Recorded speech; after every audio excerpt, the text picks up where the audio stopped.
نکاح سے پہلے جانچو، جانچنے کے بعد جب نکاح ہو جائے تو پھر اب نبھانا چاہیے. ایسا ہرگز نہیں کہنا چاہیے کہ ہمارے معیار کی نہیں آئی ہے، ہماری کیٹیگری کے برابر نہیں ہے، یہ نہیں بولنا چاہیے. کیا لائے ماں کے گھر سے تم؟ اکیلے آ گئے، سب کچھ میں نے تم کو پہنایا کھلایا، یہاں آنے کے بعد تمہارا سٹیٹس بڑھ گیا، کچھ نہیں ہے تمہارے گھر والوں کے پاس. ہرگز بیوی کو غربت کا تانا نہ دے. کبھی اپنی بہن کو بیٹی کو گالی دیتے ہوئے سننا نہیں چاہتا تو یہ بیوی کو گالی دے رہا ہے، یہ بیوی بھی کسی کی بیٹی بہن ہے نا. پھر ان لوگوں کو درد نہیں ہوگا کہ جب بیوی سے جھگڑا ہو جاتا ہے شوہر کا تو کھانا بھی تنگ کر دیتا ہے، خود نہیں آتا گھر کو، کھلانے پلانے کی چیزیں بھی تنگ کر دیتا ہے. گھٹیا انسان ہے. سارے باہر کے لوگ آپ کو اچھا بولے، آپ کے گھر کی بیوی آپ کو خراب بولے تو آپ خراب انسان ہیں، آپ برے انسان ہیں. سارے لوگ آپ کو برا بولے، آپ کو سمجھے نہیں، آپ کے بارے میں معلوم نہیں کیے، کچھ بول رہے، فخر سے چلتا ہے پھرتا ہے، کچھ بھی بولے، آپ کی بیوی گارنٹی دے کہ آپ اچھے ہیں تو آپ اچھے ہیں. اما بعد فإن خير الحديث كتاب الله وخير الهدي هدي محمد صلى الله عليه وسلم وشر الأمور محدثاتها وكل محدثة بدعة وكل بدعة ضلالة وكل ضلالة في النار. اعوذ باللہ السمیع العلیم من الشیطان الرجیم. بسم اللہ الرحمن الرحیم. وعاشروہن بالمعروف فإن کرہتموہن فعسى ان تکرہوا شیئا ویجعل اللہ فیہ خیرا کثیرا. محترم بھائیوں اور بزرگوں، ہر قسم کی تعریف و توصیف اور بڑائی اور بزرگی اس پروردگار کے لیے ہی لائق و سزاوار ہے جو سارے جہانوں کا تنہا پالنہار ہے. درود و سلام نازل ہو جیو اللہ رب العالمین کے بھیجے ہوئے سارے نبیوں پر، خاص کر ہمارے آخری نبی حضرت محمد مصطفیٰ صلی اللہ علیہ وآلہ وسلم پر، جنہوں نے امانت کے ساتھ اللہ تعالیٰ کے پیغامات کو ہم تک پہنچا دیا. محترم بھائیوں، آئیے کچھ دیر بیٹھیں، ایمان تازہ کریں تاکہ نیک عمل کرنے میں ہمیں جذبہ پیدا ہو، جس کی وجہ سے دنیا اور آخرت کے اندر ہم کامیابی حاصل کریں. محترم بھائیوں، انسان کی زندگی مزیدار کب ہوتی ہے؟ ایک سوال ہے. انسان کی زندگی مزیدار کب ہوتی ہے؟ مزے سے وہ کب جیتا ہے؟ اس کا جواب یہ ہے کہ انسان اپنی اوقات کو اور اللہ کی شان اور عظمت کو صحیح طور پر پہچان لے تو اس کی زندگی بڑے مزے سے رہتی ہے. میری اوقات کیا ہے، میری حیثیت کیا ہے، اللہ کی عظمت کیا ہے، اس کی قدرت کیا ہے، اللہ نے اس کو کیوں بھیجا، اللہ کا یہ کیا ہوتا ہے، اگر یہ جان لے صحیح طور پر تو زندگی بڑے مزے سے اس کی گزرتی ہے. انسانوں کے اندر جو بیماری ہے وہ عام طور پر یہ دیکھی گئی ہے کہ انسان کو کچھ روپیہ پیسہ آ جاتا ہے، کوئی علم تھوڑا اس کو مل جاتا ہے، یا کوئی عزت اللہ تعالیٰ دولت اس کو دے دیتے ہیں، کچھ عقل اس کو دے دیتے ہیں، تو یہ اپنی اوقات بھی بھول جاتا ہے، اللہ کی عظمت کو بھی بھول جاتا ہے. یہیں سے مسئلہ فرق پڑتا ہے. انسان کو جتنا بھی روپیہ پیسہ ملے دینے والا رب ہی ہے، جتنا بھی علم اور عقل ملے دینے والا رب ہی ہے. تو اب یہ اپنے اوقات کو سمجھ کر، اللہ کی عظمت کو جان کر، وہ برتر ہے یہ زیر تر ہے، وہ سب کچھ ہے یہ کچھ نہیں ہے، اگر وہ اللہ تعالیٰ کی حقیقت کو، عظمت کو جان کر اپنی نوکرانی کا تذکرہ ذہن میں رکھ کر، احساس لا کر زندگی گزارے گا تو مزے کی زندگی ہوگی. اللہ رب العالمین نے اس کو پیدا کیا، سمجھ بوجھ دیا، عقل دیا، مال و دولت دیا، دنیا میں بہت ساری نعمتیں دی، تو اس کے اوپر کچھ حقوق بھی اللہ نے ڈالے. یہ حقوق کو ادا کرنا انسان کے ذمہ واجب ہے. حقوق الگ الگ ہیں. آج ہم بات کریں گے ازدواجی حقوق کے بارے میں. ازدواجی زندگی، شادی شدہ زندگی میں میاں بیوی کیسے خوشحال رہ سکتے ہیں.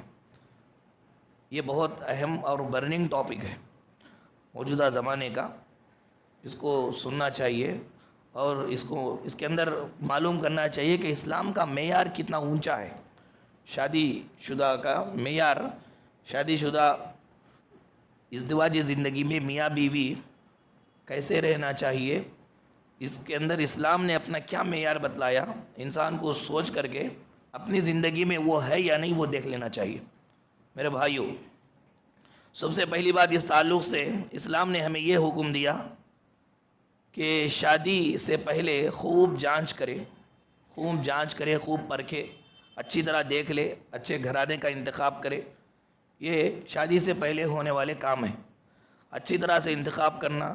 اگر بیٹا ہے تو اس کے لیے اچھی بیوی کو دیکھے، اگر بیٹی ہے تو اس کے لیے اچھا شوہر دیکھے، جانچ پڑتال کرے خوب، دین کو سامنے رکھ کر، دین کو مقدم رکھ کر، دینداری کو ویلوی دے کر، ترجیح دے کر اس کو اچھی طرح سے رشتے کو پرکھے، غور کرے، انتخاب میں خوب ڈھونڈے تلاش کرے۔ اس کے بعد اسلام نے ہمیں یہ تعلیم دی کہ جب انتخاب ہو جائے، سلیکشن ہو جائے تو یہ اصول یاد رکھے کہ نکاح سے پہلے جانچو، نکاح کے بعد نبھاؤ۔ نکاح سے پہلے جانچنا چاہیے اور نکاح ہو جانے کے بعد نبھانا چاہیے۔ نکاح جب ہو جائے تو شوہر کے جذبات بھی شکر والے ہونے چاہیے، درگزری معافی کا معاملہ ہونا چاہیے، اور عورت کے جذبات بھی شکر والے ہونے چاہیے، درگزر اور معافی کا معاملہ دونوں میں ہونا چاہیے۔ یہ نکاح سے پہلے جانچنا چاہیے، جب نکاح ہو جاتا ہے تو اس کے بعد نبھانا چاہیے۔ ہمارا عالمیہ یہ ہے، موجودہ دور میں مسلمانوں کی ایک بری بات یہ ہے کہ شادی جب تک نہ ہو، نکاح سے پہلے ساری ہماری نگاہ خوبیوں پر رہتی ہے۔ کسی بچی کو دیکھنے کے لیے، اپنے بچے کے لیے تو اچھائیاں ہی اس کی دیکھتے ہیں، یا کسی بچے کو دیکھنے کے لیے گئے اپنی بچی کے لیے تو اچھائیوں پر زیادہ نگاہ ہوتی ہے۔ نکاح جب ہو جاتا ہے تو ساری نظر برائیوں کی طرف چلی جاتی ہے، چھوٹی چھوٹی چیزوں میں بھی اندر جا کر کے برائیاں تلاش کرتے رہتے ہیں۔ یاد رکھنا چاہیے کہ اس سے گھر آباد نہیں ہوتے، گھر برباد ہو جاتے ہیں۔ اسی لیے کہا گیا کہ نکاح سے پہلے جانچو، جانچنے کے بعد جب نکاح ہو جائے تو پھر اب نبھانا چاہیے۔ ایسا ہرگز نہیں کہنا چاہیے کہ ہمارے معیار کی نہیں آئی ہے، ہماری کیٹیگری کے برابر نہیں ہے، یہ نہیں بولنا چاہیے۔ پہلے اچھی طرح دیکھ لیں، جب نکاح ہو جائے تو نبھانا چاہیے۔ اس کی بہت ساری مثالیں ہیں۔ ایک بہت بڑے امام گزرے ہیں، ابو عثمان نیشابوری رحمۃ اللہ علیہ۔ ان سے لوگوں نے آ کر کے سوال کیا، بہت وقت کے بڑے سلف تھے، یہ بہت بڑے امام تھے۔ ان سے لوگوں نے پوچھا کہ کوئی ایک ایسی نیکی آپ اپنی زندگی میں ہے بتا سکتے ہیں کہ اس نیکی کے تعلق سے آپ کو یہ امید ہو کہ اللہ تعالیٰ ضرور اس نیکی کی قدر کرے گا اور بدلہ دے گا؟ عام طور پر انسان کی زندگی میں ہوتا ہے، بعض لوگ تہجد گزار ہوتے ہیں، بعض لوگ مدد کرنے والے ہوتے ہیں، تو یہ اپنے طور پر ایک امید ان کے دل میں ہوتی ہے کہ کسی بھی عمل کا ثواب ملے نہ ملے، اللہ کی ذات سے امید ہے کہ یہ کام کا مجھے ضرور ثواب ملے گا۔ امام بخاری رحمۃ اللہ علیہ سے پوچھا گیا تو امام بخاری نے ایک مرتبہ کہا تھا کہ مجھے پوری امید ہے کہ اللہ تعالیٰ کے دربار میں جب جاؤں گا میرے گناہ میں غیبت نہیں ہوگی، کیونکہ جب سے مجھے معلوم ہوا کسی کے پیچھے برا بولنا حرام ہے، تب سے میں نے کسی کی غیبت نہیں کی، کسی کے بارے میں برا نہیں کہا۔ مجھے امید ہے رب کی ذات سے کہ وہ گناہ میرے نام اعمال میں نہیں رہے گا۔ اس طرح بعض لوگوں کے بعض اعمال ہوتے ہیں، اندرونی طور پر خود کرنے والے کو معلوم رہتا ہے کہ اس کا ثواب اللہ ضرور دے گی مجھے۔ ایسا ابو عثمان نیشابوری سے پوچھا گیا کہ کیا کوئی ایسی نیکی ہے آپ کے پاس کہ آپ کو خوب امید ہو کہ اللہ تعالیٰ وہ نیکی کی قدر کر کے آپ کو بدلہ دے گا؟ انہوں نے کہا کہ ہاں، میرے پاس ایک نیکی ہے۔ وہ نیکی کیا ہے؟ وہ نیکی یہی ہے کہ میرا بیوی کے ساتھ نبھاؤں، میرا بیوی کے ساتھ نبھانا، یہ میری نیکی ہے۔ میرا واقعہ یہ ہے کہ جب میں نے شادی کیا تو غریب گھرانے میں سے تھی میری خاتون، میری بیوی، باپ بھی بڑا فقیر تھا، غریب تھا، لیکن میں نے غربت کو نہیں دیکھا، شادی کر لی۔ شادی کرنے کے بعد جا کر کے پہلی رات میں نے جب اپنی بیوی کو دیکھا تو چہرہ بڑا بھدا تھا، بدصورت تھی، دیکھنے کے قابل نہ تھی۔ ذہن میں بڑی بڑی باتیں آ گئیں، ایسے سمجھ لیا میں نے کہ اب چھوڑ دینا چاہیے، نزدیک ہی نہیں جانا چاہیے۔ نفرت دل میں آ گئی، کراہت محسوس ہوئی، لیکن میں نے سمجھ لیا کہ نکاح ہو گیا ہے، اب نبھانا ہے، نکاح ہو چکا ہے، اب نبھانا ہے۔ اس کے بعد سے میں نے کبھی بھی میری بیوی کے سامنے نفرت کا اظہار نہیں کیا، کراہت کا اظہار نہیں کیا، اس کی بدصورتی کے بارے میں اس کو تانا نہیں دیا، کبھی بھی نہیں دیا۔ مجھے امید ہے اللہ تعالیٰ کی ذات سے کہ میری یہ نیکی اچھے اخلاق سے میں نے اس کے ساتھ زندگی بسر کی۔ 15 سال وہ میرے نکاح میں رہی، اس کے بعد اس کا انتقال ہو گیا۔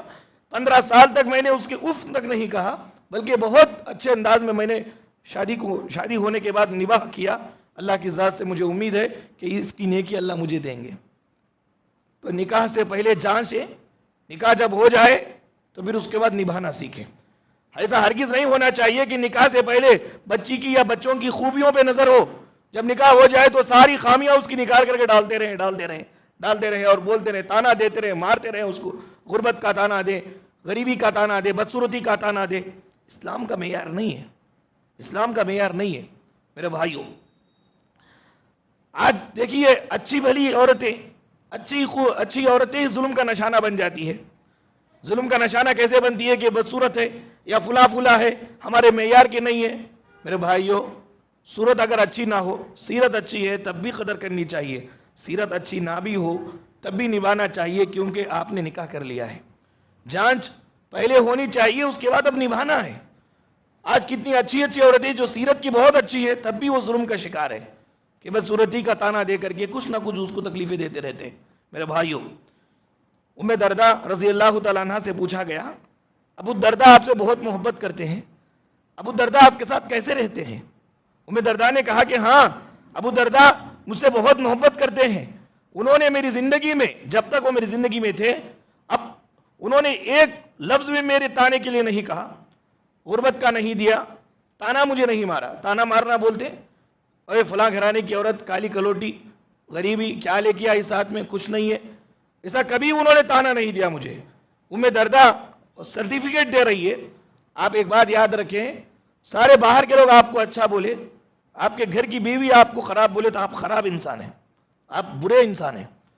سارے لوگ آپ کو برا بولے, آپ کو سمجھے نہیں, آپ کے بارے میں معلوم نہیں کیے, کچھ بول رہے, فخر سے چلتا ہے پھرتا ہے, کچھ بھی بولے, آپ کی بیوی گارنٹی دے کہ آپ اچھے ہیں تو آپ اچھے ہیں. نبی کریم صلی اللہ علیہ وسلم نے بیان فرمایا, خیرکم لاہلی وانا خیرکم لاہلی. تم میں بہتر وہ ہے جو اپنے بیوی کے پاس بہتر ہو, میں میری بیوی کے پاس سب سے بہتر ہوں. میرے سب سے پہلے اسلام لانے والوں میں مائی خدیجہ تھی, یہ اللہ کے رسول کی بیوی سب سے پہلے ایمان لائی. آپ کی سچائی کی صداقت سب سے پہلے بیوی نے دیا, کیونکہ اللہ کے رسول کو اندر سے جاننے والی بیوی ہوتی ہے. تو بیوی اچھا بولے کسی شوہر کو تو وہ شوہر اچھا, بیوی خراب بولے کسی شوہر کو شوہر خراب, گرچہ کہ ساری دنیا کے اندر اس کی عزت ہو, لیکن وہ اس کی عزت کوئی معنی نہیں رکھتی, کوئی معنی نہیں رکھتی. ساری دنیا میں وہ برباد ہو, لیکن بیوی بولے وہ اچھا ہے تو وہ اچھا ہے. میرے بھائیوں, تو یہ اسلام کا معیار ہے, اس طرح نبھانا چاہیے. بیوی کے متعلق اسلام نے ہمیں کیا نصیحتیں فرمائی, 2-3 باتیں ہم معلوم کریں گے. یہ بات تو پکی ہے کہ نکاح ہو جانے کے بعد بہر صورت نبھانا ہے, لے کر چلنا ہے. طلاق کا مسئلہ اسلام کے اندر کوئی اچھا مسئلہ نہیں ہے. طلاق کی کبھی بھی اسلام میں, قرآن و حدیث میں سپورٹ نہیں کیا گیا, اچھی نظر سے نہیں دیکھا گیا طلاق کو. طلاق کی حوصلہ شکنی کی گئی, حوصلے کو توڑا گیا. طلاق کوئی اچھی چیز نہیں ہے, بلکہ انسان کو چاہیے کہ وہ نبھائے.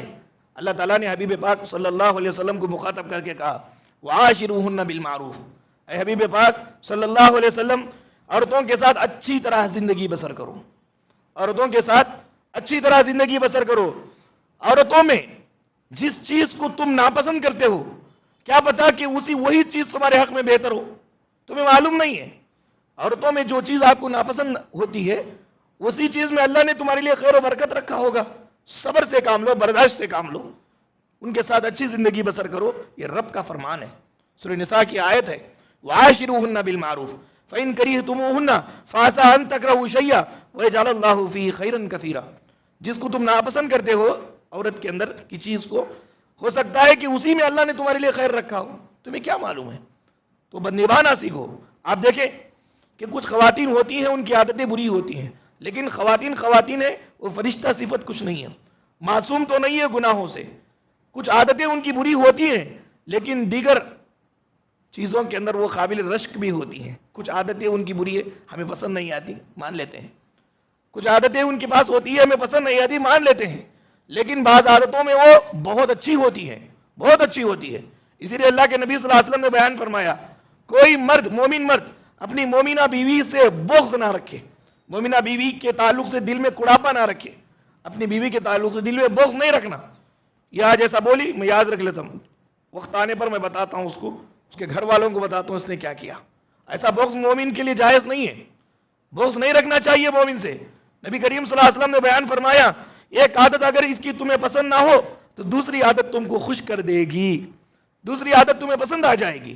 اس لیے کبھی مومن بیوی، مومن مرد، مومن عورت اپنی بیوی کے ساتھ بغض نہ رکھے، کڑاپا نہ رکھے، جلن اور جلسی نہ رکھے. یہ اللہ کے نبی صلی اللہ علیہ وسلم کی تعلیم ہے. پھر کہا استوصوا بالنساء خیرا، لوگوں عورتوں کے ساتھ خیر کی میں تمہیں وصیت کرتا ہوں. خیر کرنے کا ہمیں حکم ہے. ابھی وہی اوقات کو یاد رکھے کہ اوقات، اگر انسان اپنے اوقات کو یاد رکھے گا تو یہ ساری چیزیں نبھائے گا. کیوں؟ عورتوں کے ساتھ خیر کا حکم اللہ نے ہمیں دیا ہے رسول کے ذریعے سے. اللہ نے ہمیں دیا ہے رسول کے ذریعے سے. انسان اپنے اوقات کو جانے، اللہ کی عظمت کا خیال کرے. پروردگار نے یہ حکم دیا ہے تو وہ حکم پر عمل کر کے بیوی کے ساتھ خیر کا معاملہ کرنا چاہیے، گرچہ کہ وہ جیسی بھی ہو، وہ جیسی بھی ہو، ہمارے طرف سے خیر اس کو پہنچنا چاہیے، ہونا چاہیے. یہ اسلام کا معیار ہے. وہی نا کہ انسان جب کچھ مالدار بن جاتا ہے، کچھ عقل اس کو آ جاتی ہے، کچھ علم اس کو آ جاتا ہے، تو اوقات بھول جاتا ہے، اپنی حقیقت بھول جاتا ہے. جس کی وجہ سے عورت کے سامنے اب وہ اپنے آپ کو اونچا بتا کر کے کہتا ہے کہ تو دب کے رہنا ہے، نوکرانی ہے تو. جبکہ پروردگار نے کیا حکم دیا؟ اس کے ساتھ اچھے انداز میں زندگی بسر کرو، خیر ان کے ساتھ کیا کرو. ایک حدیث میں تو اللہ کے نبی نے کہا لوگوں عورتوں کے بارے میں اللہ سے ڈرو. اللہ کے نبی نے کیا کہا؟ اتقوا اللہ فی النساء، عورتوں کے بارے میں اللہ سے ڈرو.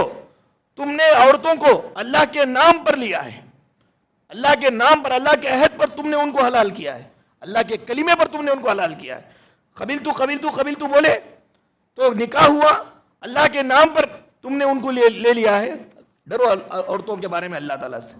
کیسے کیوں نہ ڈریں؟ تھوڑا غور کریں. ایک باپ ہے، اس کی بچی ہے، 20 سال تک 22 سال تک اس نے اس کو کھلایا پلایا پہنایا بڑا کیا پڑھایا ادب سکھایا تربیت سکھائی سب کچھ سکھایا. 22 سال ہو گئے، اللہ کے نام پر آپ کے حوالے کر دیا. اللہ کے نام پر ساری بچی کو آپ کے حوالے کر دیا. نہ اس کے ساتھ اس کی بہن، نہ اس کی ماں، نہ اس کی نانی، کوئی نہیں، بلکہ وہ اکیلی آپ کے پاس نکل کر کے چلی آتی ہے صرف کلمے کی بنیاد پر. پھر اللہ سے ڈرنا نہیں ہے ہم کو؟ اس کے معاملے میں اللہ سے ڈرنا نہیں ہے؟ کسی کو اس نے ساتھ نہیں لایا ہمت کے لیے، بلکہ وہ اکیلی اللہ کے نام پر چلی آئی ہمارے ساتھ. اسی لیے اللہ کے نبی نے کہا کہ اللہ سے ڈرو. تم نے حلال کیا ہے اس کو اللہ کے نام پر، تو پھر اس اللہ سے ڈرو اس عورت کے بارے میں. یہ اللہ کے نبی صلی اللہ علیہ وسلم کی تعلیم ہے. میرے بھائیو، اسلام کا معیار کتنا اونچا ہے دیکھیں. ان کے ساتھ اس نے سلوک کریں، بیوی کو انسان سمجھے، مسلمان سمجھیں، ان کے حقوق ادا کرے، اوقات میں رہ کر کے حقوق ادا کرے. انسان اللہ کی عظمت کو جان لے، اپنی حیثیت کو جان لے تو حقوق ادا کرے گا. میں کیا ہوں؟ بندہ ہوں، نوکر ہوں اللہ کا. مالک جو حکم دے رہا ہے اس کو کرنا میرے ذمہ فرض ہے، کیونکہ اتنا شان والا مالک ہے. اوقات کو جب بھول جائے تو مالک کی عظمت چلی جاتی ہے.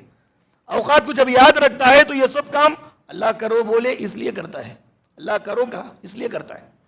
یہ نہیں کہ اس کے ساتھ میرا احسان ہے، بلکہ اس لیے کہ اللہ نے کرنے کا حکم دیا ہے. تو اوقات کو جاننے والا برابر اپنی حیثیت کو برابر پہچانتا ہے. میرے بھائیو، آپ دیکھیں اللہ کے رسول صلی اللہ علیہ وسلم کے پاس صحابہ کرام آئے، آ کر کے کہا یا رسول اللہ، ہمارے اوپر ہمارے بیویوں کے کیا حقوق ہیں، ہم کو کیا کرنا چاہیے بتائیے. اللہ کے نبی صلی اللہ علیہ وسلم نے بیان فرمایا کہ تم کھاؤ تو انہیں بھی کھلاؤ. اسی لیے امی عائشہ کے گھر میں اللہ کے نبی ہوتے، کوئی آ کر کے دعوت دیتے، اکیلے اللہ کے نبی کو نبی نہیں جاتے تھے. اکیلے اگر دعوت دی جاتی نبی کو تو نبی نہیں جاتے تھے. عائشہ کو اگر دعوت دیتے تو نبی نکل کے جاتے تھے، دونوں مل کے جاتے تھے. جب تم کھاؤ تو انہیں کھلاؤ، جب تم پیو تو ان کو پہناؤ پلاؤ. پھر اللہ کے نبی نے بیان فرمایا کہ مت مارو تم اپنی بیوی کو، خاص کر چہرے پہ ہرگز نہ مارو. پھر کہا کوئی معاملہ ہو جائے تو گھر میں طے کیا کرو، باہر نہیں آنا. کوئی بھی معاملہ ہو جائے، جھگڑا ہو جائے تو گھر کے اندر بیٹھ کر کے بات کر کے معاملے کو طے کیا کرو، باہر مت لاؤ. یہ اللہ کے نبی صلی اللہ علیہ وسلم نے صحابہ کرام کو نصیحت فرمائی. میرے بھائیو، اسلام نے چند کام بتلائے، یہ کام اگر ہم کر رہے ہوں تو ہم نے عورتوں کے حقوق کو ادا کر دیا. اگر ہم نہیں کر رہے ہیں تو پھر اس کے بارے میں باس پرس ہوگی. اس میں سے پہلا کام، بیوی کو غربت کا تانا نہیں دینا چاہیے. میرے بھائیو، شادی کے بعد غربت کا تانا نہ دینا، غربت کا تانا نہیں دینے والا انسان اللہ کے پاس اس کا مقام و مرتبہ بہت اونچا ہے. بڑا مبارک انسان ہے وہ. بیوی کو غربت کا تانا نہیں دینا. کیا لائے ماں کے گھر سے تم، اکیلے آ گئے، سب کچھ میں نے تم کو پہنایا کھلایا، یا آنے کے بعد تمہارا سٹیٹس بڑھ گیا، کچھ نہیں ہے تمہارے گھر والوں کے پاس. ہرگز بیوی کو غربت کا تانا نہ دے. خاندان کی برائی یا خاندان کی غربت کی برائی ہرگز نہ بولے. اگر کوئی آدمی ایسا بولتا ہے یا جہیز کی کمی کی شکایت کرتا ہے، بد نصیب انسان ہونے کے ساتھ ساتھ وہ اللہ کی عدالت کا مجرم ہے. اللہ کی عدالت میں وہ کھڑا کیا جائے گا اور اللہ تعالیٰ اس سے پوچھیں گے وہ بات اس نے کیوں کہا جو بات نہیں کہنا چاہیے. بیوی کو غربت کا تانا دیتے وقت 1000 بار سوچنا چاہیے کہ مال و دولت یہ اللہ کی قدرت میں ہے. مال و دولت اللہ کی قدرت میں ہے، جس کو چاہتا ہے دیتا ہے. ابھی ایک شوہر اپنی بیوی کو غربت کا تانا دیتا ہے تو اس کے اوپر اللہ کی جو تقدیر ہے اس کا وہ انکار کر رہا ہے. اللہ نے قرآن کریم میں بیان فرمایا اولم یعلموا ان اللہ یبسط الرزق لمن یشاء ویقدر. کیا یہ لوگ جانتے نہیں ہیں کہ اللہ رب العالمین جس کے لیے رزق کو چاہتا ہے بڑھاتا ہے، جس کے لیے رزق کو چاہتا ہے تنگ کرتا ہے، کم کرتا ہے. یہ اللہ کی اختیار میں ہے، اللہ کی قدرت میں ہے. اور ایک ایسی چیز جو اللہ کی قدرت میں ہے، اللہ کو معلوم ہے کہ کس کو کتنا دینا. اگر اس کو اللہ نے کم دیا ہے تم اس کو تانا دے رہے ہو تو اللہ کی دی ہوئی چیز پر تم کامنٹ کر رہے ہو. اللہ نے اس کو کم دیا ہے، اس کے گھر والوں کو کم دیا ہے، تو اس کے اوپر تم کامنٹ کر رہے ہو. تم کو کیا معلوم ہے اللہ تعالیٰ کی تقدیر کہ اس کے لیے کیا مناسب تھا، اللہ نے اس کو وہ دیا. ہرگز غربت کا تانا نہیں دینا چاہیے. تانا اگر غربت کا دیں گے تو نقصان کیا ہوگا؟ نقصان یہ ہوگا کہ زندگی بدمزہ ہو جائے گی، مزے کی زندگی نہیں ہوگی. اور ایسا تانا دینے والا سراسر ظالم انسان ہے، اور اس کو اپنے ظلم کے بارے میں قیامت کے روز سوال ہوگا اور اس کو جواب دینا ہوگا اس نے ایسا کیوں کیا. میاں بیوی کے خوشحال رہنے کے لیے، خوشی کے ساتھ رہنے کے لیے یہ اہم کام ہے کہ شوہر بیوی کی غربت کا، غریبی کا، اس کے خاندان کی غریبی کا تانا ہرگز نہ دے. یہ آیت کریمہ کے خلاف ہے. یہ وعاشروہن بالمعروف، بیویوں کے ساتھ اچھے انداز میں زندگی بسر کرو. اس آیت کریمہ کے خلاف ہے یہ کہ بیوی کو ہم غربت کا تانا دے، غریبی کا تانا مار مار کر کے اس کو پریشان کرتے رہے. اچھا کھانا کھلائے، پیٹ بھر کر کے کھلائے، وہ ایک لفظ زہر اندر ڈال دیے پورا کھانا اس کا ہضم ہو جاتا. یہ سب تمہارے گھر میں ملتا، میرے پاس رہنے کی وجہ سے مل رہا ہے.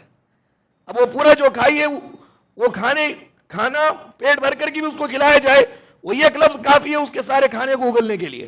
اتنا سینسیٹیو ہوتی ہے عورت، اتنا سینسیٹیو ہوتی ہے عورت. اس کو صرف لہجے مار دیتے ہیں، ہمارے لہجے اس کو مار دیتے ہیں. ہم کو بولنا بھی ضرورت نہیں ہے، ہمارا انداز اس کو مار دیتا ہے. صرف بولنے کے انداز سے وہ سمجھ جاتے ہیں. پیار بھرا انداز بولو، بھوکی بھوکی رہے گی وہ. لیکن اگر خوب کھلاؤ پلاؤ لیکن انداز تمہارا زہریلا ہے تو وہ کھلانا پلانا سب بھول جائے گی، صرف انداز کو یاد رکھ لے گی. یہ بہت بڑا مجرمانہ رویہ ہے جو ایک شوہر کرتا ہے. اسلام نے اس کو منع کیا ہے. میرے بھائیو، موجودہ دور کا یہ سب سے بڑا عالمیہ ہے کہ زمانے میں لڑکے والے یہی چاہتے ہیں کہ لڑکی جب آئے تو بہت زیادہ جہیز لے کے آئے، مال لے کے آئے، اور وہ ایسے ہی گھرانے کو پسند کرتے ہیں گرچہ کہ دیندار نہ بھی ہو. وہ گھرانہ بچی والا گھرانہ دیندار نہیں ہے، کوئی بات نہیں، لیکن ان کے پاس پیسے ہے، پراپرٹی ہے، تو انہی کو ترجیح دی جاتی ہے. جا کے وہیں پہ گھستے ہیں. اچھا گھرانہ ہے، دیندار گھرانہ ہے، لیکن مال و دولت نہیں ہے، ریجیکٹ کر دیتے ہیں، فیل ہو جاتا ہے. کیوں؟ بچی کے باوا غریب انسان کیا دے سکتا ہے جی. ایسے لوگوں کے تعلق سے شریعت کہتی ہے کہ اسلام کے نام پر یہ لوگ دھبا ہیں، مسلمان کے نام پر دھبا ہے، گرچہ کہ اپنی پہچان اہل حدیث بولے، حنفی بولے، شافعی بولے، حنبلی بولے، مالکی بولے، خبر بولے، خبرستان بولے، کچھ بھی بولے، اسلام کے نام پر یہ دھبا ہے. مسلمانی نہیں ہے یہ لوگ. حقیقی اسلام سے ناآشنا لوگ ہیں، یاد رکھو. حقیقی اسلام سے ناآشنا لوگ، کسی آدمی کو اس کے اخلاق پسند نہ ہو، وہ آدمی اللہ تعالیٰ کے نزدیک کوئی مرتبے والا ہی نہیں ہے. آپ کے پاس اخلاق ہے، کیریکٹر ہے. میں آپ سے نفرت کروں تو مجھ سے خالق نفرت کرے گا، کیونکہ دنیا میں اللہ تبارک و تعالیٰ کے نزدیک سب سے بھاری چیز اخلاق ہے، مال دولت نہیں ہے. جس لڑکی کا پیغام آیا، رشتہ آیا، اخلاق والی ہے، دیندار ہے، نیک ہے، لیکن آپ کی نظر میں وہ ہلکی اس لیے ہے کہ اس کا گھرانہ غریب ہے، تو اللہ کے نزدیک آپ کی کوئی حقیقت نہیں ہے. یاد رکھ لیجئے، آپ کی کوئی حقیقت نہیں ہے. اللہ کے نزدیک آپ کی کوئی حقیقت نہیں ہے. یہ اسلام ہمارا کہتا ہے. یہ نام کیا مسلمان، نام کیا لیڈیز، جو صرف بچی کو اس لیے ریجیکٹ کر رہے ہیں کہ اس کا گھرانہ غریب ہے، وہ کچھ نہیں دے سکتی. یہ موجودہ دور کا ہمارا عالمیہ ہے، سب سے بڑا عالمیہ ہے. میرے بھائیوں، کبھی بھی اپنی عورت کو، اپنی بیوی کو غربت کا تانا نہیں دینا چاہیے. اس کے ساتھ ساتھ بیوی کو کبھی بھی اولاد نہ ہونے کا تانا بھی ہرگز نہیں دینا چاہیے. آپ کو معلوم ہے کہ اولاد تیرے گھر میں اولاد نہیں ہے، تجھے اولاد نہیں ہوتی، یہ فرعون کی بولی ہے. یہ فرعون نے بولا تھا آسیہ کو، فرعون کی بولی اللہ کو بہت ناپسند ہے. اللہ تبارک و تعالیٰ ایسے بولنے والوں سے نفرت کرتے ہیں. کسی بھائی کی شادی ہوئی، 10 سال ہو گئے، 20 سال ہو گئے، 30 سال ہو گئے، اس کے گھر میں اولاد نہیں ہوئی، یا اولاد ہوئی صرف لڑکیاں ہو رہی ہیں، تو اب یہ بچی کو یعنی بیوی کو تانا دیتا ہے، بیوی کو تانا کستا ہے کہ بے اولاد ہے تو، اولاد نہیں ہوتے. کس کے بددعا بچپن میں کھا لی معلوم نہیں کہ اولاد سے محروم ہو گئے، میرے جان پہ آ کے پڑی، میرے سر پہ آ کے پڑی. یا صرف اولاد بچیاں ہو رہی ہے تو بچیاں ہو رہی، تمہارے خاندان میں سب بچیاں ہیں، نسل آگے کیسے بڑھے گی اگر بچے نہ ہو تو. یاد رکھیے میرے بھائیوں، آپ کو جتنا پریشانی ہے اولاد نہ ہونے کی یا بچیاں ہوتی ہے بول کر کے بعض لوگ جو پریشان ہوتے ہیں، اس سے زیادہ پریشانی عورت کے اندر رہتی ہے، بہت زیادہ پریشان رہتی ہے. وہ پریشانی کی حالت میں ایک تو پریشانی اپنی طور پر وہ اس میں آپ اس کے اوپر ظلم کر رہے ہیں. انسان کا ایک شوہر کا پھر اس کے اوپر ظلم، ڈبل ظلم. یہ رویہ اللہ تعالیٰ نہیں بخشیں گے، انسان معاف نہیں کرے. وہ خود پریشانی کی عالم میں، پھر اس کے اوپر سے یہ الگ مصیبت اس کے اوپر ڈالی جا رہی ہے، خود زخمی ہے، پھر اس کے اوپر یہ زخم اس کے اوپر ڈالا جا رہا ہے. اللہ تعالیٰ کی ناراضگی کی بات ہے. بعض جگہ ایسے ہوتا ہے کہ شوہر اسپتال کو لے کے گیا، بچی پیدا ہو گئی، معلوم ہوا کہ بچی پیدا ہوئی ہے، وہ سارا خرچ کچھ بھی سمجھے بغیر، کچھ بھی بات کیے بغیر وہاں سے شوہر نکل کے آ جاتا ہے. اسپتال کا پورا خرچ کس کے اوپر؟ بچی کے بوڑھے ماں باپ کے اوپر. نکل کے آ جائے، کیوں آئے بھائی؟ بچی جنی ہے، بچی پیدا کی ہے، مجھے پسند نہیں ہے، بچی پیدا کی ہے مجھے پسند نہیں، اس لیے اسپتال چھوڑ کے نکل کے آ گیا. میرے بھائیو، یہ سب جہالت ہے، یہ سب جہالت ہے جاہلہ کی. اسلام سے ناآشنا لوگوں کی حرکتیں، اسلام سے ان کا کچھ بھی تعلق نہیں ہے. کیا عورت کے اختیار میں ہے کہ وہ بچہ دے، بچی دے؟ کیا عورت کے اختیار میں ہے کہ اس کو بچہ نہ ہو؟ عورت کے اختیار میں کچھ ہے؟ اللہ رب العالمین نے قرآن پاک میں بیان فرمایا، للہ ملک السماوات والارض، آسمانوں اور زمین کا مالک تو پروردگار ہے، یخلق ما یشاء، جیسے چاہتا ہے پروردگار پیدا کرتا ہے. یہب لمن یشاء اناثا، اللہ جس کو چاہتا ہے عورتیں دیتا ہے، بچیاں دیتا ہے. ویہب لمن یشاء الذکور، اللہ جس کو چاہتا ہے مرد بچے دیتا ہے. اور یزوجہم ذکرانا و اناثا، یا جس کو چاہے اللہ تعالیٰ بچے بھی دیتا ہے، بچیاں بھی دیتا ہے. پھر اللہ نے کہا ویجعل من یشاء عقیما، اور جس کو چاہتا ہے اللہ بانجھ بھی بنا دیتا ہے، کچھ بھی نہیں دیتا. انہ علیم قدیر، اس کو معلوم ہے وہ قدرت والا ہے. یہ تو اللہ کے اختیار میں، عورت کے اختیار میں تھوڑی ہے. اس کو اگر تانا دے، اس کو اگر پریشان کرے، وہ خود ایک زخمی حالت میں ہے، پھر اس کے اوپر زخم دے تو اس کا حال کیا ہوگا؟ ایسا کرنے والے اللہ کی عدالت میں مجرم ہیں. جرم کی سزا ان کو ملے گی، اور ان کو حساب و کتاب دینا ہے اس طرح کے کاموں سے. یہ اسلام کہتا ہے ہرگز اولاد نہ ہونے کا تانا نہ دیں، ہرگز صرف بچیوں کا تانا نہ دیں.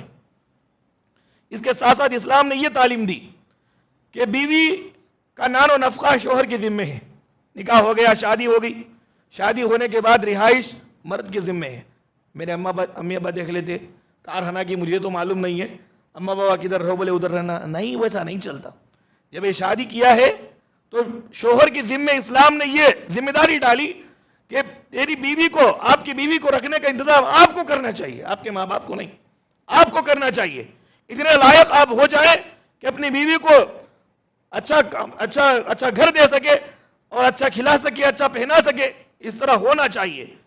سارا خرچہ پانی اور اسی طرح سے ہر ایک اس کی جو جائز ضرورت ہے وہ پورا کرنا شوہر کے ذمے رب العالمین نے رکھا ہے. جو آدمی بیوی کو تنگ کرے گا اللہ کے پاس اس کو جواب دینا ہوگا. اللہ کے نبی صلی اللہ علیہ وسلم نے ارشاد فرمایا، الا کلکم راعٍ وکلکم مسئول عن رعیتہ، یاد رکھو ہر ایک ذمہ دار کو اپنی ذمہ داری کے تعلق سے قیامت کے روز اللہ کو سوال کا جواب دینا ہے. گھر والے کے تعلق سے، یعنی گھر والا گھر کے اندر موجود لوگوں کے تعلق سے جواب دہ ہے. بیوی بھوکی تھی، کہیں کیوں بھوکا رکھا اس نے اس کو، اللہ تبارک و تعالیٰ اس سے پوچھیں گے، اس کو جواب دینا ہے. آدمی کے، اللہ کے نبی نے ایک حدیث میں کہا، آدمی کے گھٹیا ہونے کے لیے، کمینہ ہونے کے لیے یہ بات کافی ہے کہ وہ بیوی پر خرچ نہ کرے. جو جائز خرچ ہوتا ہے وہ بیوی پر خرچ نہ کرے، یہ انسان کے گھٹیا ہونے کے لیے، ذلیل اور کمینہ ہونے کے لیے کافی ہے. بعض لوگ تو یہ کہ صحت کر کے کما کر کے جما کے رکھتے ہیں. بیوی کی حالت یہ ہے کہ وہ وقت پر جو جائز چیز ہے وہ کھائے بغیر کمزور سے کمزور ہوتی جا رہی ہے، اور وہ جما رہا ہے.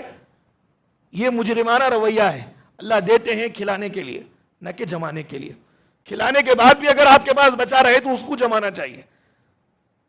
منہ مار کر کے پیٹ مار کر کے بیوی کا بچوں کا جمانا کوئی جمانا نہیں ہے, مجرم ہے وہ آدمی.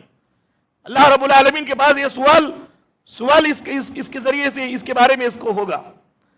عربی ایک چھوٹا مجلہ ہے مکہ مکرمہ سے نکلتا, اس کے اندر ایک چھوٹا واقعہ ذکر ہوا. ایک آدمی آیا فقیہ آدمی کے پاس, مفتی کے پاس آ کر کے اس نے سوال کیا, ایک میری بہن حاملہ تھی, میری بہن کا شوہر اپنے بھائی کو ایک مرتبہ گھر لے کے آیا. گھر لے کے آنے کے بعد میری بہن نے کہا, یعنی اس کی بیوی نے, کمرہ ایک ہی ہے, نیا مہمان بھی اب ہمارے گھر چند دنوں میں آنے والے ہیں, آپ کے بھائی کو کسی اور جگہ پر رکھ دیں, یہاں پر تو ایک ہی کمرہ ہے, ہمارے لیے مشکل ہو رہا. تو اس نے فوراً کیا کیا, شوہر نے, مجھے جواب دیتی ہو, اس کو مارا, ظلم کیا. ظلم ایسے کیا کہ عورت بھی متاثر ہوگی, بچہ بھی متاثر ہوا. بچہ جب پیدا ہوا 12 دن زندہ رہا, اس کے بعد مر گیا, کچھ اندر کمی تھی, مر گیا. جب یہ خبر یہ بچی کے ماں باپ نے سنا تو ہیبت کھائے مر گئے. اب یہ بچی کا بھائی فقیہ آدمی کے پاس آ کر کے کہا کہ اس مرد کے بارے میں آپ کیا بولتے ہیں, اور وہ مرد بھی کیسے تھا کہ میرے بھائی کو تو نے غلط کہا, دوسری جگہ رکھو بول کر کے طلاق دے دیا. بچہ مر گیا اندر کا, پیٹ میں کا, اور شوہر دور ہو گیا, بچی کے ماں باپ انتقال ہو گئے. اب بچی کا بھائی مفتی اعظم کے پاس آ کر کے سوال کر رہا ہے کہ اس آدمی کے تعلق سے آپ کی رائے کیا ہے. تو انہوں نے کہا کہ انما جزاء الظالمین, ظلم کرنے والوں کا جو بدلہ ہے وہی بدلہ اس آدمی کا بدلہ ہے, اس کو بدلہ دیا جائے گا. یعنی ظلم کرنے والے کو کتنی سخت سزا دنیا میں, آخرت میں اتنی سخت سزا ہے. اس کے ذمہ یہ تھا کہ اس کی بیوی کی دیکھ بھال کرے, رہائش کرے. وہ چھوٹا کمرہ ایک ہی آدمی اس کی بیوی کے لیے انتظام ہو سکتا تھا, اپنے بھائی کو لا کے رکھنے کی کوشش کیا. عورت نے ایک بات بولی تو اس کے اوپر ظلم کیا, ظلم کرنے کی وجہ سے ماں اور بچے پر اثر پڑا. جب بچہ جنی تو 12 دن میں بچہ انتقال ہو گیا. یہ خبر سن کر کے ماں باپ کے انتقال ہو گیا. کتنا نقصان. مرد اگر جاہل ہے تو یہ سب نقصان ہوتے ہیں, وہ سمجھ سکتے میرے بھائی کو اس طرح بولی, ارے رہائش کی ذمہ اس کی ذمہ فرض تھا, اس کو پہلے 2-4 کمرے ہوتے, یہ کمرہ دے دیا, ایک روم دے دیا, اور یہ اپنی بیوی کے لیے روم رکھا تو الگ بات تھی. ایک ہی روم میں اس کو لا کے گھسانے کی کوشش کر رہے. میرے بھائیوں, نان و نفقہ, کھلانا پلانا, رکھنا پہنانا, یہ مرد کے ذمہ فرض ہے, ذمہ داری ہے, اس کو ادا کرنا چاہیے. اسلام نے اسے حکم دیا ہے. آج دیکھیں موجودہ دور کے اندر یہ المیہ ہے کہ جب بیوی سے جھگڑا ہو جاتا ہے شوہر کا تو کھانا بھی تنگ کر دیتا ہے, خود نہیں آتا گھر کو, کھلانے پلانے کی چیزیں بھی تنگ کر دیتا ہے. گھٹیا انسان ہے, سب سے گھٹیا انسان ہے یہ کہ اپنے ماتحت کو تنگ کر دیا. جو روزی اس کی ذمہ تھی, اللہ نے اس کے ذمہ سے اس کو پہنچا رہا ہے, اس کی روزی کو اس نے بند کر دیا. سب سے گھٹیا انسان اس کو کہا جائے گا. اللہ کے نزدیک یہ سوال جواب دہ ہے. اس کو اوقات میں رہنا چاہیے اور اپنے اوقات کو یاد رکھنا چاہیے. یہ غلام ہے, نوکر ہے, اللہ کا بندہ ہے, اور مالک کی عظمت کو خیال کرتے ہوئے یہ تمام کام اللہ کے حکم سے بول کر کے کرنا چاہیے. اور ایک کام, بیوی سے بد زبانی نہ کرے, گالیاں بیوی کو نہ دے. میرے بھائیوں, یہ ایک بات آپ یاد رکھیں کہ بیوی کو اپنے پاس اللہ کا مہمان ہی سمجھنا چاہیے, کیونکہ اللہ کے کلمے سے ہمارے پاس آئی ہے. وہ شادی جب تک نہیں ہوئی وہ کون ہے ہمیں معلوم نہیں. غور کیجئے, شادی جب تک نہیں ہوئی, باہر کی عورت ہے, وہ کون ہے ہمیں معلوم نہیں, لیکن شادی ہونے کے بعد ہماری شریک حیات, لائف پارٹنر بن جاتی ہے. وہ تو صرف کلمے کی بنیاد پر وہ ہمارے پاس آئی. اگر کوئی شوہر بیوی کو اللہ کی طرف سے مہمان سمجھتا ہے تو یہ گالیاں بھی نہیں دیتا, سکون کی زندگی گزارتا ہے. ورنہ آپ دیکھیں کہ کچی گالیاں, ماں باپ کی گالیاں, ایسی گالیاں کہ سننے سے انسان کے کان شرماتے ہیں, اس طرح کی گالیاں شوہر بیوی کو دیتا ہے. اس کو یاد رکھنا چاہیے کہ اوقات وہ کھو رہا ہے, اپنی حیثیت بھول رہا ہے, جس کی وجہ سے یہ سب کام کر رہا ہے. وہ کیا سمجھ رہا ہے؟ وہ یہ سمجھ رہا ہے کہ اس کی بیوی اللہ کی طرف سے اس کے لیے مہمان نہیں ہے, بلکہ اس کی نوکرانی ہے, جو چاہے وہ کر سکتا ہے اس کے ساتھ. گالیاں دے کر کے نہ اللہ کی لاج رکھ رہا ہے, نہ رسول اللہ کی لاج رکھ رہا ہے. اللہ کے رسول نے بھی منع کیا, خود اللہ تعالیٰ نے منع کیا. نبی کریم صلی اللہ علیہ وسلم نے بیان فرمایا, لا تقبحها, بیوی کے سامنے غلط زبان استعمال نہ کرو. یہ کوئی شریف لوگوں کی پہچان نہیں ہے. آوارہ بد مزاج لوگوں کی پہچان ہے کہ کچی گالیاں اپنے بیویوں کو دیں. آوارہ لوگوں کی پہچان ہے, بد مزاج لوگوں کی پہچان ہے. شریف لوگوں کا کام نہیں ہے. اللہ کے نبی صلی اللہ علیہ وسلم نے بیان فرمایا کہ جو آدمی اپنے لیے گالی کو ناپسند کرتا ہے وہ دوسروں کو گالی کیوں کر دے سکتا ہے؟ مسلمان ہونے کے لیے ضروری ہے کہ اپنے لیے جو پسند کرتے ہیں نا وہ دوسروں کے لیے بھی پسند کریں. جب ہم یہ پسند کرتے ہیں کہ کوئی ہم کو برا نہ بولے, کوئی ہمارے سامنے اونچی آواز میں بات نہ کرے, کوئی ہمیں گالی نہ دے, پھر ہم دوسروں کو گالی دیتے ہیں, تو وہ بھی تو وہی سمجھ رہا ہوگا, بیوی بھی وہی سمجھ رہی ہوگی, کوئی مجھے گالی نہ دے, اب یہ گالی دے رہے, یہ کیسے اس کے لیے جائز ہو سکتا ہے؟ اور کوئی بھی مرد آدمی نہیں چاہتا کہ اپنی بیٹی کو, اپنی بہن کو گالی دے. کوئی چاہتا ہے؟ کوئی چاہتا ہے کہ بہن کو گالی دے, میری بیٹی کو کوئی گالی دے؟ جب یہ اپنی بہن کو, بیٹی کو گالی دیتے ہوئے سننا نہیں چاہتا تو یہ بیوی کو گالی دے رہا ہے, یہ بیوی بھی کسی کی بیٹی بہن ہے نا, پھر ان لوگوں کو درد نہیں ہوگا؟ بیوی کو بدزبانی نہ کرے, بیوی کے ساتھ بدزبانی ہرگز نہ کرے. اس کے ساتھ ساتھ بیوی کو اس کا مقام دے. یہ کوئی نوکرانی نہیں ہے حقیر اور کمتر سمجھ کر کے پاؤں کے نیچے رکھنا بول کر کے, یہ تصور اسلامی تصور نہیں ہے. میرے بھائیوں,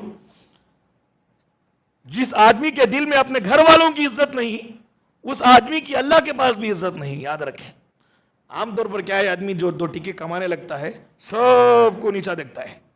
2 ٹکے کمانے لگ گئے, کیا کمانے لگ گیا, سب کو نیچا دیکھنے لگا, سب اس کے سامنے جھک کے رہنا. اور یہ خود کیا کرے گا, سب کے اوپر حکومت چلائے گا, احسان جتائے گا, کھلائے گا, تانے مارے گا.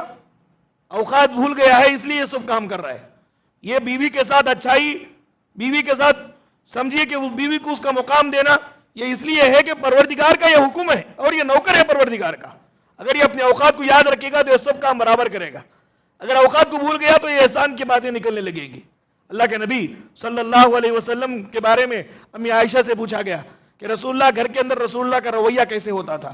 پیارے نبی صلی اللہ علیہ وسلم کے بارے میں امی نے کہا کہ اللہ کے رسول کا رویہ کیسے, گھر کے کام کاج میں اللہ کے رسول ہماری مدد کرتے تھے. کبھی ہم کو اللہ کے رسول نے نوکرانی نہیں سمجھا, کبھی کمتر حقیر نہیں جانا. ہم جو کام کرتی تھی رسول اس میں ساتھ دیتے تھے, ہمارا گھر جھاڑتے تھے, رسول ہنڈی دھوتے تھے, دودھ دھوتے تھے, چپل اگر ٹوٹ گیا تو سی لیتے تھے. جب نماز کا وقت ہوتا تو سب چھوڑتے, نماز پڑھ کے آتے. اللہ کے نبی بیوی کا ساتھ دیتے تھے. میرے بھائیوں, یہ ہمارے رسول کا اسوہ. رسول سے بھی بڑھ گئے ہم کہ بیوی کو کمتر سمجھ رہے ہیں, جو کو اللہ کے رسول نے مقام دیا تھا. ایک سفر میں جا رہے تھے, ایک صحابی اونٹ کی نکیل پکڑ کے لے جا رہے ہیں, ہودج میں اللہ کے نبی کی بیوی بیٹھی ہوئی ہے, یہ صحابی تیزی کے ساتھ لے کے جا رہے ہیں. تو صحابی کو اللہ کے رسول نے کہا کہ صحابی کو مخاطب کر کے کہا کہ آہستہ چلاؤ, ایسے چلاؤ جیسے اونٹ پر شیش ہو, کہیں ڈر ہو کہ وہ ٹوٹ کر کے گر نہ جائے. شیشہ ہے عورت شیشہ ہے, جتن اس کو لے کر کے جاؤ. ان کا مقام ان کو اللہ کے نبی صلی اللہ علیہ وسلم نے دیا. اسلاف کہا کرتے تھے وہ آدمی بڑا نکما ہے. کون سا آدمی؟ ایک آدمی اللہ کے پاس آئے گا, اس کی بیوی کے ہاتھ میں اس کا کالر ہوگا قیامت کے روز, اس کی بیوی کے ہاتھ میں اس کا کالر ہوگا. کیوں؟ اس لیے کہ دنیا میں اللہ کے نام پر اس کے گھر کو آئی, کوئی ساتھ نہیں ہے, نہ باپ, بیوی کا بھائی ہے, نہ بیوی کے باپ ہے, نہ بیوی کی ماں ہے, بیوی اکیلی ہے, مرضی اس کی, جو چاہے چلا لیا, باتیں بولا, مارا, جو چاہے کیا, خاموش رہی, برداشت کرتی رہی, لیکن سب دل میں اس نے رکھ لیا اللہ کے پاس حساب لینے کے لیے.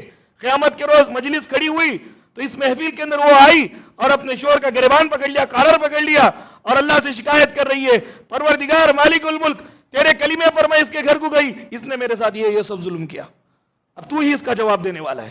اسلاف کہتے تھے سب سے نکما انسان ہے وہ, اللہ کے پاس بیوی جواب طلب کر رہی ہے. دنیا میں اس نے چھوڑ دیا لیکن اللہ کے پاس کھڑی ہو گئی اور اس نے جتنے ظلم کیے سارے کے سارے ظلم اس کو گنا رہی ہے. اللہ تعالیٰ کے پاس کیا جواب ہوگا؟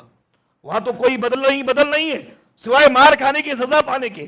سب سے نکما انسان ہے. اس کے ساتھ ساتھ میرے بھائیوں, بیویوں کو طلاق دینے کی دھمکی یا ٹارچر بھی نہیں کرنا چاہیے.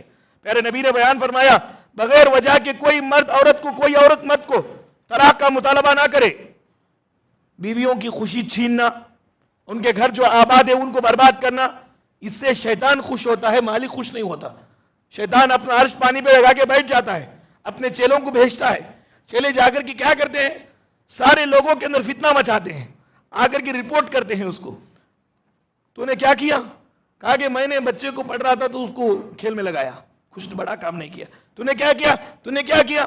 شیطان اپنے چیلوں سے پوچھتا ہے, آخر میں ایک چیلا کر کہتا ہے کہ میں نے میاں بیوی میں لڑائی لگا کر کے ان کو الگ کر دیا, طلاق دلوا دیا, تو یہ تو میرا اچھا سب سے اچھا ساتھی ہے, تخت سے نکل کر کے گلے لگتا ہے, معانقہ کرتا ہے, خوش ہو جاتا ہے شیطان.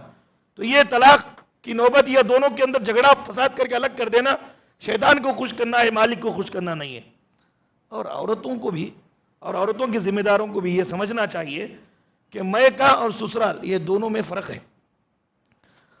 بچی کو بھیجتے ہیں سسرال کو تو یہ سمجھانا چاہیے, یہ سمجھنا چاہیے کہ میکے میں اور سسرال میں ایک بڑا فرق یہ ہے کہ بچی جب میکے کو آ جاتی ہے, ماں کے گھر کو آ جاتی ہے, بہت سارے لوگ رہنے کے باوجود, بہت کام رہنے کے باوجود یہ سو بھی جائے تو اس کو کوئی بھی بولنے والا کچھ نہیں ہوتا. یہ خونی رشتے کی اہمیت ہے. بچی کو اور سلا دیتے ہیں کہ کچھ دیر سو جاؤ, لیکن سسرال میں ویسا نہیں ہوتا, ذمہ داریاں ہوتی ہیں اس کی, محتاط رہنا پڑتا ہے, ماں باپ کو سمجھانا پڑتا ہے. اگر یہ سمجھ جائے کہ سسرال اور ماں باپ کا گھر یہ دونوں ایک نہیں, بلکہ سسرال میں کچھ ذمہ داریاں ہوتی ہیں, محتاط رہنے کی زندگی ضرورت ہے, تو پھر کبھی بھی یہ رشتے میں کمی نہیں آئے گی اور کبھی بھی یہ ناخوش نہیں رہیں گے, خوشحال رہیں گے. فاطمہ رضی اللہ عنہا کو دیکھیے, خود کام کر کر کے ہاتھوں میں چھلے آ جاتے تھے, اپنا گھر کا اپنا خود کام کرتے. امی خدیجہ کے بارے میں آتا ہے کہ رسول اللہ کے لیے کھانا بنا کے غار حرا میں اللہ کے رسول بیٹھے رہتے تھے تو غار حرا میں جا کے دیتی تھی. امی خدیجہ رضی اللہ تعالیٰ عنہ غار حرا میں, ان کی ذمہ داری وہ. اس طرح عورت گھر سنبھالے, گھر سنبھالے. میں کہ کوئی آواز گئی تو گھر سنبھالنے کی ضرورت نہیں, اس کو سو جائے کوئی کون بولنے والا نہیں. لیکن جب یہ میں سسرال آتی ہے تو پھر گھر کی ساری ذمہ داری اس کو ہوتی ہے. ماں باپ اس کو سمجھانا چاہیے, ماں باپ کو سمجھائے کہ ویسا نہیں رہنا جیسا یہاں پہ رہتی ہے, تم ذمہ داری کے ساتھ وہاں رہو گی تو عزت ہے تمہاری. گھر اجڑنے کی جو اہم وجہ قرآن نے بتلائی وہ یہ کہ شادی کے بعد عورت اصل گھر کو ہی اصل گھر سمجھے, جو ماں باپ کا گھر ہے اس کو اصل گھر سمجھے. یہ یہاں سے رشتہ ٹوٹ جاتا ہے اور یہاں سے گھر اجڑ جاتا ہے.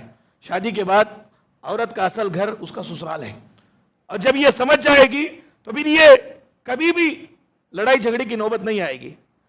اسلاف کے اندر ایک عورت تھی, شادی ہوئی بچی کی, بچی گھر کو آ گئی, ماں کے پاس آئی, اور جو بھی ہوا چھوٹے موٹے واقعات معاملات ہوئے تھے اس نے اپنی امی سے کہا. امی غور سے سنتی رہی, سن کر کے آخر میں ایک ہی بات بولی امی نے کیا کہا, سلف کی بیوی نے یہ کہا کہ یا تو مر جاؤ یا تو تمہارے گھر کو چلی جاؤ, یہ دو میں سے کوئی ایک راستہ, یا تو تمہارے لیے کوئی راستہ نہیں ہے. عورت نے جب دیکھا کہ اماں اس میں کوئی ساتھ نہیں دے رہی ہے, فوراً جا کے چلی گئی اور نرمی کے ساتھ اپنے شوہر کے ساتھ رہنے لے گئی. اس کا فیوچر روشن ہو گیا, مستقبل روشن ہو گیا. ماں باپ کو بھی چاہیے کہ بچی جب گھر آئے تو ان کی شکایتیں نہ سنیں, کچھ نہیں سننا, اپنے پاس رکھو, برداشت کرو, صبر کرو, ماں برداشت کرو, سب نہیں بولنا, ایسا رکھنا. ایسا بچوں کو سکھانا چاہیے, بچیوں کو, کہ گھر کے اندر شوہر کیا کرتا ہے, ساس کیا بولتی ہے, سسرا کیا بولتا ہے, بال کی کھال نکالنے کی کوشش نہیں کرنی چاہیے. پیارے نبی صلی اللہ علیہ وسلم کا اسوہ دیکھیں, گھر کو گئے فاطمہ رضی اللہ تعالیٰ عنہ کے گھر گئے, علی نہیں ہے, علی رضی اللہ تعالیٰ عنہ نہیں ہے گھر میں. کہا کہ علی کہاں گئے, وہ تھوڑا غصے میں آ کے چلے گئے, میرے اوپر ناراض ہو گئے. اللہ کے نبی سیدھا مدینہ منورہ میں مسجد نبوی کو گئے, جا کر کے علی سوئے ہوئے تھے مسجد میں, تو قم یا ابو تراب بولے, اے ابو تراب اٹھو, اٹھ کے فوراً کہا کہ گھر کو چلے جاؤ. نبی کا اسوہ ہے, نبی چونکہ باپ تھے بچی کے, ایسا نہیں بولے کہ ٹھیک ہے علی تمہاری طرف سے کسی کو بلا لے کے آؤ, میری بچی کی طرف سے میں بیٹھتا ہوں, یہاں پہ ایک سبھا جمائیں گے, کس کی غلطی ہے, بال کی کھال نکالنے کی کوشش نبی نے نہیں کیا. میاں بیوی کے اندر چھوٹے موٹے جھگڑے ہوتے ہیں, معاملات ہوتے ہیں, کچھ نہیں سنے نبی صلی اللہ علیہ وسلم, فوراً علی سے بولے کہ جاؤ گھر کو چلے جاؤ, گھر کو چلے گئے. ہو گیا مسئلہ. بہت سارے مسائل ایسے ہوتے ہیں خاموشی میں ہی ان کا حل ہوتا ہے. اب اس کو آپ کھکرنے لگیں گے تو اور بڑھ کر کے ٹوٹنے تک معاملہ آ جاتا. میرے بھائیو, ہم لوگوں کو یہ سوچنا چاہیے اور بچی کو یہ سمجھانا چاہیے کہ چھوٹے موٹے واقعات ہضم کرنے کی عادت ڈالو, سن کر کے سمجھ کر کے ہضم کرنے کی عادت ڈالو, دل کے اندر قبرستان بناؤ. جتنے بھی ناموافق حالات باتیں تم سنو تو اس قبرستان میں دفناؤ, ہم کو آ کے بولنے کی ضرورت نہیں ہے. ایسا بچی کو سمجھائے, ماں باپ سمجھائے بچی کو. بچی دیکھے گی کہ میرے لیے کوئی راستہ نہیں ہے یہاں رہنے کے سوا, تو پھر اسی کو اپنا گھر مان لے گی اور اسی کے اندر وہ جم کر کے رہے گی. میرے بھائیو, اس کے ساتھ ساتھ بیوی کو بھی چاہیے کہ وہ صابرہ بن کر کے رہے, شاکرہ بن کر کے رہے. جو مرد کھلاتا ہے اس میں شکر ادا کرے, جو مرد پہناتا ہے اس میں وہ صبر کرتی رہے. یہ ایسی صفت ہے جس سے گھر آباد ہوتے ہیں. اس کے ساتھ ساتھ ایک اہم بات یہ ہے کہ گھر کے اندر میاں بیوی دونوں بھی عفو اور درگزر کو عام کر لیں. آپ کو معلوم ہے ہمارا پروردگار عفو و درگزر کرنے والا ہے، اس لیے ہم جی رہے ہیں۔